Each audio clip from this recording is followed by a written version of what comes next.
Македонија денес го слави 11 октомври, денот на народното востание и 81 годишнината од почетокот на антифашистичката борба во 1941-та. Првиот организиран отпор започнал во Прилеп и Куманово, со што започнува и борбата за конечно ослободување, самобитност и самостојност на македонскиот народ. Годинава денот на народното востание се одбележува под мотото "Секогаш на вистинската страна". И денес, повторно, нашата денешна битка е токму таква.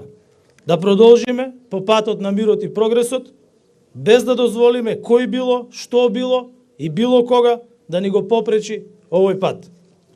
Таков е заветот, таков е најсветлиот аманет изграден и оставен од нашите предци, кои секогаш и одлучно ја избирале вистинската страна.